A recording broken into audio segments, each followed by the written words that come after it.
కుటుంబ గవర్నమెంట్ అకౌంట్లకు డబ్బులు వేయటంపై మీకు ఎలా అనిపిస్తుంది? చాలా సంతోషంగా ఉందండి. రైతులందరూ సకాలంలో వచ్చినట్టుగా అనుకుంటున్నాను నేను. అన్ని రకాల ఎరువులకు కానీ దానికి వాడటానికి బాగా సకాలంలో ఇచ్చినట్టుగా నాకు అనిపిస్తుంది. డైరెక్ట్గా మీ అకౌంట్లో వేయటంపై మీకు ఎలా అనిపిస్తుంది? గతంలో దానికంటే అకౌంట్లో వేయటమే కరెక్ట్గా ఉంటుంది. గతంలో అది చేతి రైతుకు సరిగ్గా అందే కాదు. ఇవి వస్తే ఒకరోజు వాళ్ళకి కావాల్సిన మందులు, పురుగు మందులు కానీ కొనుక్కోవడానికి మంచి అవకాశంగా ఉంటుంది. అంటే ఇప్పుడు ఇలాంటి సాయం ఏమైనా భారం తగ్గిద్ది అంటారా మీకు? చాలా వరకు భారం తగ్గుతుందండి.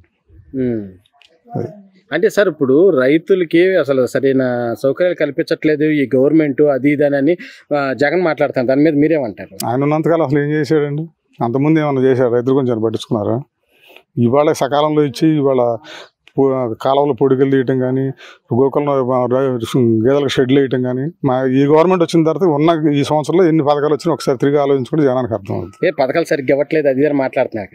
అందుకే జనంలో ఒకసారి వచ్చి వెళితే ఏ పథకాలు ఎవరు ఇచ్చింది ఏంటి ముందు అర్థం అవుతుంది జనానికి. రమ్మనండి, బయటకు వస్తే తెలుస్తుంది వాళ్ళు ఎవరెవరు ఇచ్చారు ఏంటి అనేది. మనం చెప్పడం కాదు, వాళ్ళ జనం చెప్పుకుంటున్నారు ఎవరేమి ఇచ్చారు. వీళ్ళు గతంలో గవర్నమెంట్ ఏం పట్టించుకుంది, ఇవాళ ఏ గవర్నమెంట్ ఎట్లా పట్టించుకుంటుంది అనేది జనానికి అర్థం అవుతుంది. అంటే రైతులకి నేనే పెద్దపేట వేసాను అది ఇదని మాట్లాడుతున్నాను. పెద్దపేట వేసాడు, చిన్నపేట వేసాడు, జనానికి రైతులకు తెలుసండి. మామిడి రైతులు ఏం చేశారు? గతంలో మొక్కజొన్నలు అమ్మినా, పత్తి అమ్మినా డబ్బులు కొన్ని 9 నెలలు 10 నెలలు పట్టి కూడా ఇవ్వకుండా రైతులు నేర్పించిన దాఖలాలు సంవత్సరాలు కూడా జరిగినాయి. ఇప్పుడు సార్ ఇప్పుడు వెంటనే వస్తున్నాయి. ఇప్పుడు మా రైతులు ఈ సంవత్సరంలో అమ్ముకున్నారు, ఎంతవరకు డబ్బులు పడ్డాయని జనానికి అర్థం అవుతుంది, రైతులకి అర్థం అవుతుంది. గతంలో ఏం చేశారు, ఇప్పుడు ఏం చేశారు అనేది రైతులందరికీ అర్థం అవుతుంది. సార్ ఇప్పుడు గవర్నమెంట్ సూపర్ 6 అనేది తీసుకొచ్చింది. ఆ పథకాలు ఎలా ఉన్నాయి? ఆ పథకాలు అందుతున్నాయి అందరికి? మీకు అందరికీ అందుతున్నాయండి, అందరికీ అందుతున్నాయి. ఏ అన్నదాత సుఖీభావ వచ్చింది, గ్యాస్ ఇచ్చారు, గోకులంలో షెడ్లు, గేదెలకి షెడ్లు ఇచ్చారు. ఈ పథకాలు రాబోయే కాలంలో అంత తొందరగానే అందుతాయని జనం అందరూ ఆశిస్తున్నారండి. అసలు ఏమి ఇవ్వట్లేదు అంటున్నారు కదా సార్ జగన్మోహన్ రెడ్డి.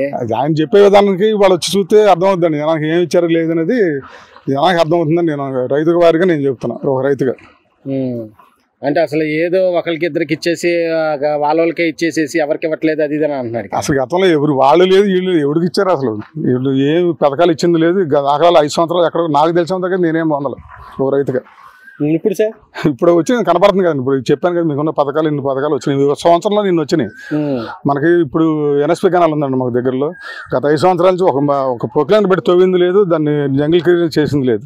ఈ గవర్నమెంట్ వచ్చిన తర్వాత చూడండి, మాకు తెలిసిన ఒక 20 కిలోమీటర్ల వరకు క్లియర్ చేస్తున్నారు. చివరి ఆయకట్లో ఉన్నా కూడా రైతులకి నీళ్లు ఇవ్వాలనే ఉద్దేశంతో గవర్నమెంట్ ముందుగానే స్పందించి ఇలా కాలాలు మొత్తం క్లియర్ చేస్తున్నారు. ఇంతకుముందు ఏమైనాయండి అవన్నీ? అన్నదాత సుఖీభావ డబ్బులు వేయటంపై మీకు ఎలా అనిపిస్తుంది? 7,000 పడతాం అనేది బాగా చాలా సంతోషకరమైన వార్త. అది ఈ టైంలో వేయటం అనేది రైతులు ముందుగా ఎరువులు వేసుకోవడానికి, మందు కట్టలు కొనుక్కోవడానికి ఉపయోగపడుతుందని నేను అనుకుంటున్నాను. అంటే డైరెక్ట్గా మీ అకౌంట్లో పట్టడంపై మీకు ఎలా అనిపిస్తుంది? చాలా సంతోషంగా ఉంది. ఇవాళ ఎంతైనా ఎక్కడికి వెళ్ళినా డిజిటల్ పేమెంటే కాబట్టి మందులు కొట్టుకు వెళ్ళినా, పచారీకి వెళ్ళినా, దేనికి వెళ్ళినా అకౌంట్లో పడటం వల్ల దళారీలతో మధ్యలో ఉద్యోగస్తులను వెళ్ళి అది ఇది అని అడిగే పని లేకుండా, వాళ్ళు తిప్పే పని లేకుండా డైరెక్ట్గా అకౌంట్లో పడటం వల్ల చాలా సంతోషంగా ఉంది. అంటే ఇప్పుడు ఇలాంటి సాయం చేయటం వల్ల మీకు ఏమైనా భారం ఏమైనా తగ్గిద్దండి అంటారు? మరి 10,000 అయ్యే కాడ ఇవాళ 10,000 అవుతుంది. ఏదో ఎరువులు ఏదో కొనుక్కొచ్చుకోవాలన్నా, లేదా ఒక దప్ప పురుగు మందులు కొనుక్కొచ్చుకోవాలన్నా 7,000 వచ్చేస్తున్నాయి కదా. రైతు వాటాకు 3,000 వేసుకుంటే ఇప్పుడు ఒక కోట మందులు కానీ, పై మందులు పిచికారీ కానీ ఉంటుంది. అంటే గవర్నమెంట్ రైతులకి ఇలాంటి పథకాలు తీసుకురావటంపై మీకు ఎలా అనిపిస్తుంది? చాలా సంతోషం అండి. ఇంకా భవిష్యత్తులో ఇంకా మరిన్ని పథకాలు తీసుకురావాలని ఆశిస్తూ బాగా ధన్యవాదాలు చెబుతాను చంద్రబాబు గారికి ఎట్లాంటి పథకాలు తేవటం వల్ల. అంటే ఇప్పుడు డ్రిప్ ఇరిగేషన్ కానీ అప్పుడు గతంలో జరిగింది అసలు ఏమన్నా? డ్రిప్ ఇరిగేషన్ తెచ్చిందే బాబు నాయుడు గారు గత గవర్నమెంట్లో, ఇప్పుడు ఫస్ట్లోనే. అప్పుడులో 70% సబ్సిడీ ఇచ్చేవాళ్ళు. గత 4 ఏళ్ళు జగన్ గారి గవర్నమెంట్లో ఒక్క రైతుకు కూడా డ్రిప్ ఇరిగేషన్ అనేది ఇవ్వాలి. మళ్ళీ కూటమి గవర్నమెంట్ రాగానే డ్రిప్ ఇరిగేషన్ ఇవ్వటం మొదలేశారు. దాదాపుగా ఇప్పుడు మళ్ళీ 10% మంది రైతులు మళ్ళీ ఉపయోగించుకున్నారు. ఇంకా రానున్న 4 ఏళ్లలో చాలా మంది రైతులు ఉపయోగించుకుంటారు దీన్ని. మాదంతా మెట్ట ప్రాంతం.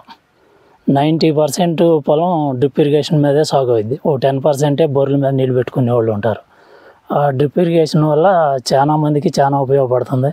అంగుళం నీళ్లు వచ్చే బోరు కూడా అదివరకు నీళ్లు పెడితే ఎకరానికే వచ్చాయి. ఈ డ్రిప్ ఇరిగేషన్ తీసుకురావడం వల్ల 3 ఎకరాలు 4 ఎకరాలే సరిపోతుంది. ఏది అంగుళం నీళ్ళు కూడా దానివల్ల చాలా సంతోషం, చాలా ఉపయోగంగా ఉంది. సార్ ఇప్పుడు ఎరువులు కానీ విత్తనాలు కానీ సకాలంలో అందుతున్నాయా మీకు? అందుతున్నాయి సార్. గతంలో సార్? గతంలో అంటే కొద్దిగా 4 రోజులు 3 రోజులు వెయిట్ చేయాల్సి వచ్చేది మందులకి కానీ ఎరువులకు కానీ. ఏదన్నా పంట అమ్ముకున్నా కానీ నెలలు ఎదురు చూడాల్సి వచ్చేది మార్కెట్ యార్డ్లో. అది మార్కెట్ యార్డు మేము ఎన్నోసార్లు రైతు టయానికి ఇన్ టైంలో ఎప్పుడూ మార్కెట్ యార్డ్ తెచ్చేవాళ్ళు కాదు. టైం అయిపోయా రైతుల దగ్గర నుంచి దళారులు కనీసం 70% పంటనే సేల్ చేసిన తర్వాత ఈ 30% కోసం మార్కెట్ యార్డ్ని ఓపెన్ చేసేవాళ్ళు. అది కూడా ఆ 30% డబ్బులకు కూడా ఎప్పుడు 6 నెలలు 7 నెలలు ఎదురు చూడాల్సి వచ్చేది. ఇప్పుడు కూటమి గవర్నమెంట్ వచ్చాక పోయినాడు మాకు CCI తెరిచారు. CCIలో కూడా ఇవాళ పత్తి మేము అమ్ముకోవాల్సి వస్తే 5-6 రోజులు మేము తిరగాల్సి వచ్చేది. ఇవాళ కొన్ని మిల్లులను కూడా అటాచ్మెంట్ చేశారు దాంట్లో. ఇవాళ రైతు పత్తి తీసుకొని వెళ్ళిపోతే డైరెక్ట్ కాటా ఆటోతోనే, ఆటో అయితే ఆటో, లారీ అయితే లారీ, బిజ్జి కాటా వేసుకొని ఆ మిల్లులో వేసేసుకొని మనకి ఎంపటిన చిప్పిచ్చేస్తున్నారు. ఖచ్చితంగా 20వ రోజు అమౌంట్ పడిపోతుంది. అదివరకు ఈ ప్రాసెస్ ఉండేది కాదు. ఈ బైర్లు వచ్చేవాళ్ళు దాన్ని 4 రోజులు తిప్పేవాళ్ళు. ఆ తేమ ఉంది ఈ తేమ ఉందని 4-5 రోజులు తిప్పి పాజ్ చేసి, దానికి పాజ్ చేసిన తర్వాత కాటాకు 2 రోజులు తిప్పి ఇలా తిప్పుకుంటూ సరిపోతే ఆ డబ్బులు వచ్చేటప్పటికి 6 నెలలు పట్టేది. ఈ 6 నెలలు ఈ అప్పులోళ్ళు పేడం తెస్తుండేవాళ్ళు మనం పత్తి అమ్మామని. ఇవాళ ఆ పరిస్థితి లేకుండా పత్తి 20 రోజుల్లో పడిపోతాయి. మనం ఇవ్వాల్సిన వాళ్ళ బాకీ వాళ్ళకి కూడా చదువుకోవడానికి బాగుంది, మన పైసీ లేకుండా ఇబ్బంది లేకుండా చాలా సంతోషం. ఇప్పుడు గవర్నమెంట్ ఎన్నికలు హామీ ఇచ్చినట్టు సూపర్ 6 పథకాలు ఎలా ఉన్నాయి మీకు? బాగా ఒకటి అమలు చేసుకుంటున్నారు. మన రాష్ట్ర ఆర్థిక పరిస్థితి బాగోపోయినా దానికి తగ్గట్టుగా నిదానంగా తేపకొకటి అన్నీ ఒకేసారి ఇవ్వాలన్నా ఎవరు ఇవ్వలేరు. ఒక్కో పథకం అమలు చేసుకుంటూ వస్తున్నారు. కాకపోతే ఒక్కో పథకంలో చిన్న రానోడు ఉంటారు. ఎక్కడో 100కు 1 ఏదో తప్పులు జరుగుతాయి. దాన్నే పట్టుకొని అది బూచి వెళ్ళి ఆ ఇద్దరినే చూపెడతారు. ఈ 98 మంది వచ్చిన వాళ్ళని ఎవరు చూపెట్టరు. ఆ ఇద్దరినే చూపెట్టి ప్రతిపక్షాల వాళ్ళు ఇక అదే గోల్ చేస్తుంటారు. ఏది మీరు అన్యాయం చేశారని. అదైతే వాళ్ళకు కూడా అంత కరెక్ట్ కాదు కదా. ఎప్పుడూ జరుగుతుంటాయి ఒకళ్ళిద్దరికి అనేది. ఇప్పుడు మీరు అకౌంట్లో 7,000 పెట్టడం వల్ల మీకు ఎలా అనిపిస్తుంది? చాలా హ్యాపీగా ఉందండి. గవర్నమెంట్కి చదవడం మీరు ఏం చెప్తాం అనుకున్నా గవర్నమెంట్కి? ఇంకా మాకు ఇవే పథకాలు కదండి, మాకు రైతులకి షెడ్లు ఇస్తున్నారు NRGS ద్వారా. ప్రతి ఊరికి ఒక 20 లక్షలు, బూత్కి 10 లక్షల కాడికి కేటాయించి ప్రతి ఊళ్ళో రోడ్లు వేసారు. పల్లి పండగ పెట్టి షెడ్లు ఇస్తున్నారు. ఇటు NRGS ద్వారా కూడా రైతులు నెమ్మలు కానీ జామ మొక్కలు కానీ ఏ వేసుకున్నా డబ్బులు ఇస్తున్నారు సబ్సిడీగా. రైతులకు మట్టికి కూటమి గవర్నమెంట్కి వచ్చా చాలా హ్యాపీగా ఉంది. చంద్రబాబు గారికి చాలా ధన్యవాదాలు. ఎటువంటి ఈ చాలా పథకాలు అభివృద్ధి చేస్తూ మామూలుగా మళ్ళీ రెండోసారి కూడా అధికారంలోకి వచ్చేదానికి దోహదపడిద్దని నేను అనుకుంటున్నాను. అన్నదాత సుఖీభవ గవర్నమెంట్ స్కీమ్లో డబ్బులు వేసింది, మీకు పడిందా? పడిందండి. పట్టంపై మీకు ఎలా అనిపిస్తుంది? చాలా సంతోషంగా ఉంది, చాలా ఉత్సాహంగా ఉంది. కరెక్ట్ టైంలో బయటకి ఉపయోగపడే విధంగా చాలా చక్కగా ఉంది. ఎందుకంటే రైతులు ఇలా వాతావరణానికి కానివ్వండి, తెగుళ్ళ వలన కానివ్వండి, పంటలు పండక చాలా ఇబ్బందులు ఉన్నప్పుడు ఇవి ఒక ఆక్సిజన్ లాగా ఉపయోగపడుతూ ఉంటాయి. ఈ 7,000 రూపాయలు, ఈ 7,000 నెక్స్ట్ వచ్చే 7,000 ఇవన్నీ ఒక ఆక్సిజన్ లాగా. అంటే పైరు పండితే రైతుకి ఏ పథకాలు అవసరం లేదు. ఈ పండనప్పుడే ఇటువంటి పథకాలన్నీ కావాలి. ఇటువంటి వాతావరణం అనుకూలించకపోయినా ఈ పైర్లు దెబ్బతిన్నప్పుడు కూడా ఇటువంటి ఆక్సిజన్ లాంటి పథకాలు వస్తే ఇంకొంచెం రైతు ఉత్సాహంగా పనిచేసి దెబ్బతినకుండా నిలబడతాడు రైతు. అదే పంటల బండి నాశనం అయిపోయిన తర్వాత ఏమీ సహాయం లేదనుకోండి, రైతు అంతరించిపోతాడు. సార్ డైరెక్ట్గా అకౌంట్లోకి పడటంపై మీకు ఎలా అనిపిస్తుంది? చాలా సంతోషంగా ఉంది, చాలా సంతోషంగా. అకౌంట్లోనే పడాలి. ఇది చేతుల్లో క్యాష్ ఇచ్చి అది ఏటో పోయి ఎవరి ద్వారా వచ్చి ఈ ఐస్ గడ్డ బాబుతో అయిపోతూ ఉంటుంది. ఈ ఐస్ గడ్డ మార్చుకుంటూ ఇలా పడి చివరికి వచ్చేప్పుడు చొక్క నీళ్ళు ఉంటాయి.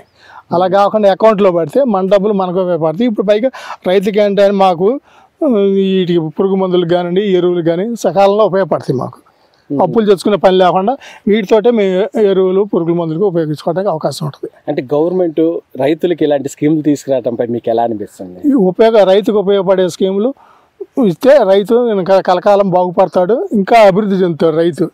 రైతు అనేది అంతరించిపోతున్నటువంటి ఈ రోజుల్లో ఇటువంటి గవర్నమెంట్, ఈ కూటమి ప్రభుత్వం, చంద్రబాబు నాయకత్వంలో కూటమి ప్రభుత్వం ఇటువంటి రైతుకు ఉపయోగపడే పథకాలు తీసుకొస్తే ఇంకా బాగా రైతు పెరిగిపోయి రైతులు పెరుగుతారు దేశంలో. ఇప్పుడు సాఫ్ట్వేర్లు ఉద్యోగస్తులు పెరుగుతున్నారు, భవిష్యత్తులో రైతులు పెరుగుతారు. సార్ ఇప్పుడు గతంలో రైతు అంటే పంట కొనాలన్న అమ్మడానికి కానీ మీరు పండించింది అమ్మడానికి కానీ అప్పుడు డబ్బులు ఎమ్మంటే వచ్చాయా? అంటే గత గవర్నమెంట్లో లేటుగా వచ్చాయి. అవి ఎప్పుడో చూస్తూ ఉన్నాం కదా మనం. అవి ఎప్పుడో 4 ఏళ్ళ నాడి మొన్న ఈ కూటమి గవర్నమెంట్ వచ్చిన తర్వాత వాటిని ఇది చేయటం అయింది. ఇప్పుడు ఈ సంవత్సరం నుంచి ఒక నెల రోజులు గ్యాప్ తోటి అమౌంట్ వస్తుంది. గవర్నమెంట్ వచ్చిన తర్వాత మీకు డబ్బులు ఉంటుంది. పత్తి వచ్చేపాటికి ఒక నెల రోజుల లోపల పడుతుంది. మాగా లేదు ఈ ఏరియాలో. అంటే ఇప్పుడు మీకు పత్తి అదంతా బాగానే డబ్బులు పత్తి డబ్బులు పడుతున్నాయి. సీసీ వాళ్ళు యార్డులో కొనుక్కుంటున్నారు. సీసీ వాళ్ళు డబ్బులు నెల రోజుల లోపల మన అకౌంట్లోకి వచ్చేస్తున్నాయి. సార్ ఇప్పుడు ఎరువులు విత్తనాలు అవన్నీ సకాలంలో అందుతున్నాయి మీకు? అవన్నీ అందుతున్నాయండి. గతంలో ఎరువు ఏయో వచ్చాయి, పురుగు మందులు కల్తీలు వచ్చాయి. ఎప్పుడు ఏ వచ్చాయో ఈ టైం అయిపోయింది. ఇప్పుడు ఎరువులు ఈ టైంలో వేయాలి. ఈ టైం అయిపోయిన తర్వాత వచ్చిన సుఖం ఉంది. ఎరువులు వచ్చిన సకాలంలో వస్తే ఉపయోగపడతాయి రైతుకి. ఇప్పుడు అన్ని సకాలంలో రైతులకి పురుగు మందులు కానివ్వండి, ఎరువులు కానివ్వండి, విత్తనాలు కానీ, విత్తనాల్లో కూడా క్వాలిటీ విత్తనాలు. ఇదివరకు ఏ కంపెనీలు పిచ్చి కంపెనీలు వచ్చేసాయి. ఇప్పుడు మంచి కంపెనీలు వాటి మీద ఎంక్వైరీ చేసుకుంటే గవర్నమెంట్ పర్యవేక్షణలో అన్నీ బాగా జరుగుతున్నాయి.